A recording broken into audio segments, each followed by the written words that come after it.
Okay, it's time for me to actually get this started because if I wait much longer, it'll be November, and then there'll be no point for the NaNoWriMo introduction video because hopefully I'll be writing. So hello, I'm Rachel, that's Leia, and this is my 13th NaNoWriMo. So that's right, it is my NaNoWriMo's bat mitzvah year. So mazel tov. um, I guess I'll give a recap of writing things that I've been up to this year. In April, I did my first ever Camp NaNoWriMo. That was really interesting.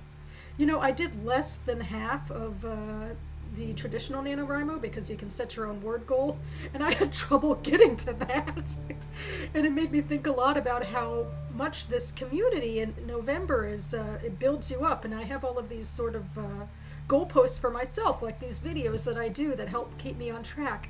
And I had less of that for Camp NaNoWriMo. I was in a cabin with local friends, and I was really hoping that we could, you know, make it to a meetup together, like a write-in, and organize something, but everyone was so busy, so, you know, it didn't work out. But I did get some work done on some writing projects, so that was good, and I'll definitely be looking forward to doing Camp NaNoWriMo next year.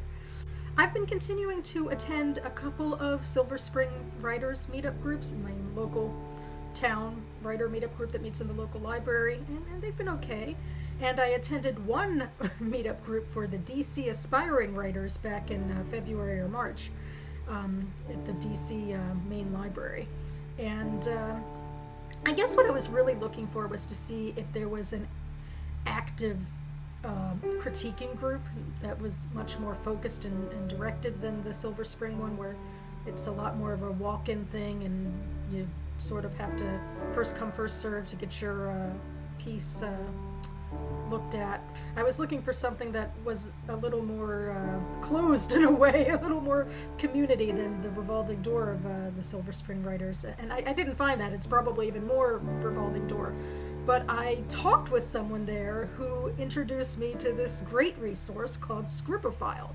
And Scribophile is an online critiquing community where you get to join and get your work critiqued. But before you can do that, you have to build up karma. Karma points is what they're called, by critiquing other people's work. And it's billed really as a very serious community, and there's sort of these types of edits that you can do that go pretty in depth. And again, because you have to critique other people and get points built up, it really, I guess, engenders a bit of community.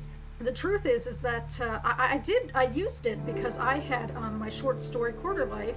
Finally, I had a draft of it ready. Finally, as I've mentioned in other videos, it started as a novel at NaNoWriMo that I attempted twice, and I finally whittled it down to a short story, and I finally had a draft that I thought was ready for revision. And so I was active within that community around the time of Camp NaNoWriMo.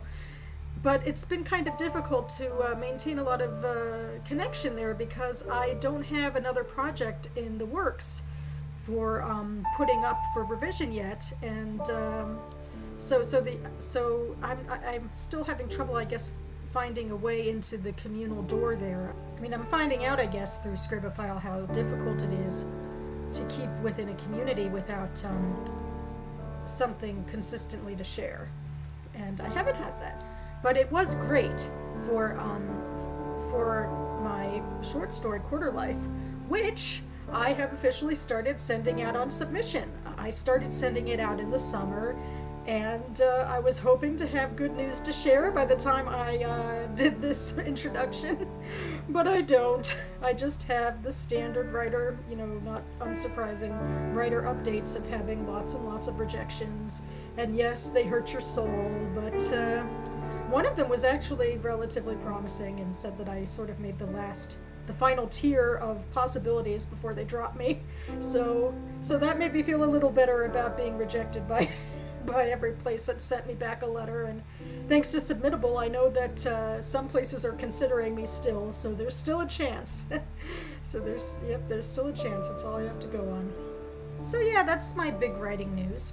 I guess that about covers the important things.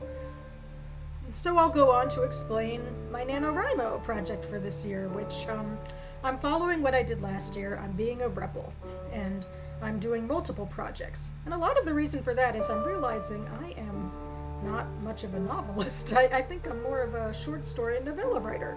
So I'm incorporating some of that fiction in with some of the other writing that I do, blog posts and reviews and that sort of thing. And the truth is, it really made me feel better about myself last year when I did it. I got to a word count, I met some goals, and it was a type of writing that I do that defines me as a writer. It made me feel good about myself. I felt like I reached the goals that I wanted to reach, and they were writing goals. They were about projects, about me putting my mind and my fingers to paper or computer and getting my thoughts out there in both fiction and nonfiction. And I felt really good and really optimistic about my writing output last year, and I wanted to keep it going this year. So that's what I'll be doing. And for my fiction, it will be my fourth go at the corners, which I started by saying is a novel, and now I know I don't know. I'm thinking more novella. I was saying interconnected short stories, but now I'm kind of thinking novella. We'll see how things pan out. I think that about covers it for me. I think I've rambled enough about various writerly, nano-y things for now. I will be back throughout November for weekly wrap-ups where I will update with word counts and hopefully other creative, funny goodness. And we have a couple more days before it begins, so there's still time to sign up and to try things out, and I hope to see you on November 1st. And until then, happy writing. Bye.